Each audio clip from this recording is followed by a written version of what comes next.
Hey folks, we're back. We're going to do another tutorial problem for chapter 11.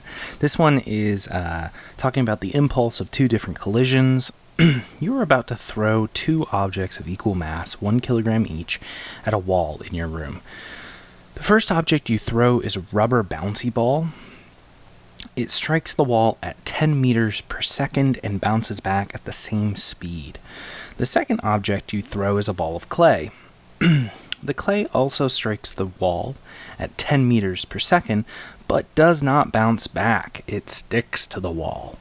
So, just like with the other two tutorial problems, we're asking you to draw a before and after picture of the rubber ball scenario, and then we'll talk about the clay ball scenario in a bit. Let's start off though, before and after. I'm thinking about this ball coming in at 10 meters per second. It's 1 kilogram, and we have a wall, a stationary wall here. Then after the collision, this stationary wall is, guess what, still stationary. But our ball now, 1 kilogram, is now moving backwards at 10 meters per second. So then, is this system isolated or non-isolated?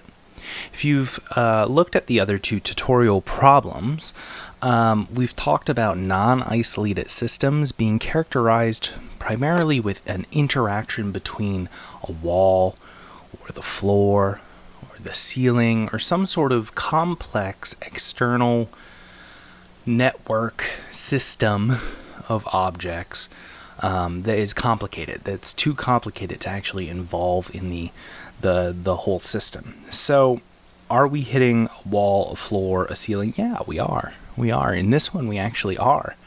So this is non-isolated because we're interacting with this complex external system, the wall. So that's the explain part. I'm not going to write that down and waste time with that. So what we can say, though, is that delta P, the change in momentum, and remember momentum is a vector, is equal to now an impulse, an external impulse from the external forces. So what type of collision is this, considering the rubber ball? Normally we think about elastic and inelastic collisions as, is there deformation, permanent deformation? I think that's really key there. Is there permanent deformation? I think a better way to think about this, because I think a rubber bouncy ball, yeah, it does deform, but it's also elastic. It bounces back. The big key here is that we are bouncing back with the exact same speed. So we can say that VI, the magnitude of VI, is equal to the magnitude of VF. And so if I think about my kinetic initial and kinetic final, they're also equal, which means delta K is 0. This only happens in elastic collisions. I should probably be very explicit. This is an elastic collision, right? This only occurs in elastic collisions. All right. So it has to be an elastic collision for us. What's the initial momentum of the rubber ball? Pi. Well, what do I have coming in initially? I have M1 V1 I. That's it. There's no M2. That's actually really key for non-isolated systems. We don't have another partner here. We cannot consider the wall or the floor or the ceiling as the other mass in the system, because that's putting it into the system, right? And we're saying that no, the wall is actually external. It's external system, complex system, and we're not going to worry about it. So this is it. This is all I have. I have 1 kilogram times 10 meters per second I hat, because it's coming in from in the direction of positive x. So we're going to say that that is 10 kilogram meters per second in the I hat direction. That's my initial momentum of the rubber ball. Moving forward, what's the final momentum of the rubber ball? Well, in the other two tutorial problems, you'll remember that because they were isolated systems, we could say that Pi equals Pf. But this is a non-isolated system, so I cannot have that equality. This system is non-isolated, so I need to think about what Pf is, right? What is Pf just in and of itself? I actually know something about my final velocity. 1 kilogram, my mass didn't change, but now I'm moving in the negative direction I hat. I'm bouncing back, but with the same speed. And so I get negative 10 kilogram meters per second I hat. So that's my final momentum. What is the impulse delivered to the rubber ball by the wall? Well, our impulse, we said before, was equal to the change in momentum. Change in momentum is going to be final minus initial. So my final momentum is 10 kilogram meters per second minus my initial, which was a positive 10 kilogram meters per second, all in the I hat direction. I'm just going to take that I hat all the way outside so I don't have to worry about it too much, keep rewriting it. I see that I'm going to get negative 20 kilogram meters per second I hat direction. So this is my total impulse delivered to the rubber ball by the wall. All right, let's put the rubber ball scenario aside for a second. Let's continue on with the clay ball. All right, I draw a before and after picture of the ball of clay scenario, before and after. So before, I have basically the exact same scenario as the initial rubber balls, part of this. I have 10 meters per second coming in. Mass is going to be 1 kilogram. But the after situation is what separates it, right? The after situation is it has now just stuck to the wall. So V equals 0, and I still have 1 kilogram of mass. So is this an isolated or non-isolated system? It's non-isolated. It's non-isolated for the exact same reasons that we said before. We're interacting with a complex external system, the wall, connect it to the floor, connect it to a foundation, connect it to the earth, right?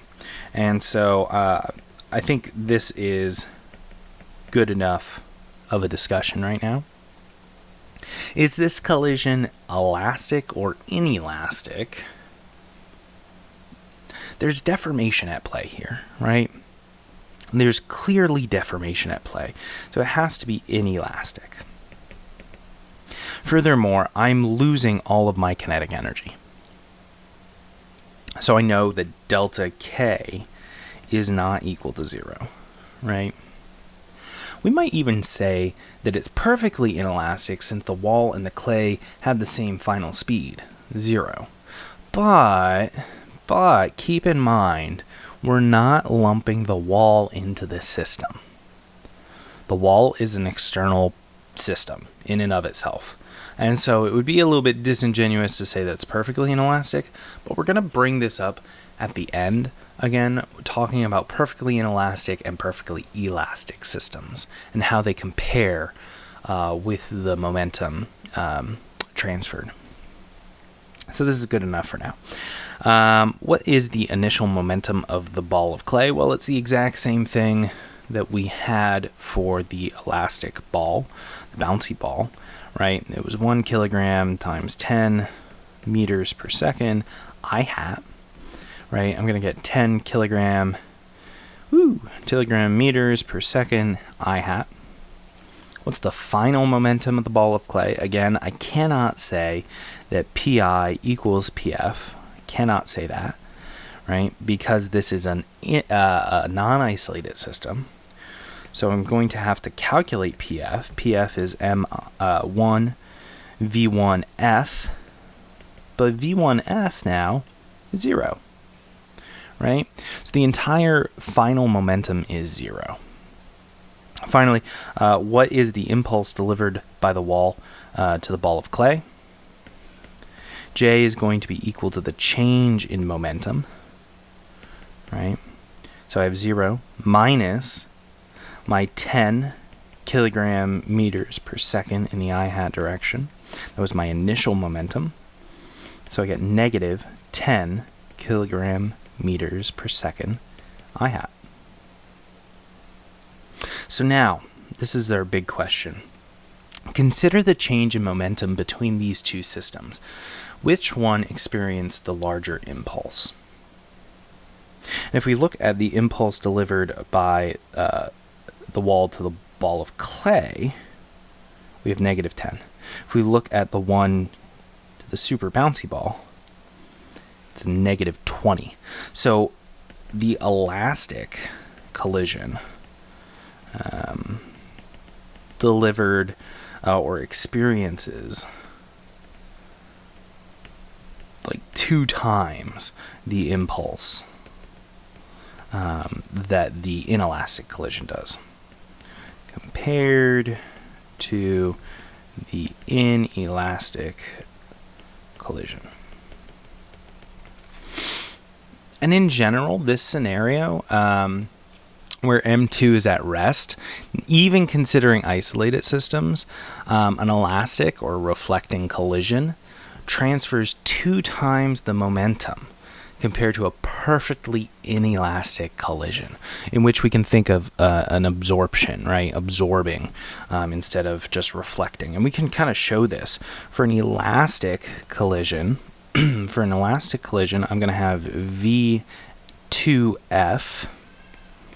equal to 2m1 over m1 plus m2 v1I. Right? This is my elastic form. We have this was from one of our video lectures, this form. It only works for elastic collisions in which we have our V2I equal to 0, a stationary secondary mass. If we look at an inelastic collision, we're going to say it's perfectly inelastic. Then really what I have is M1 V1I equals M2 M1 plus M2 V2 or VF, I should say, right? Just VF in general.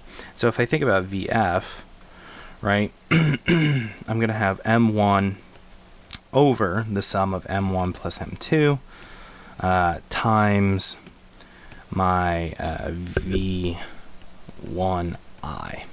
So if I look at these two scenarios, right, I'm transferring double the momentum to an elastic collision, double the momentum to a secondary mass in an elastic collision than compared to an inelastic collision. And the way I'm considering that is, again, P is equal to mv, right?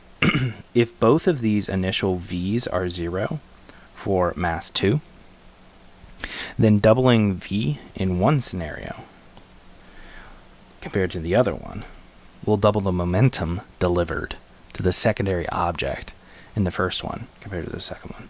So it's a subtle point.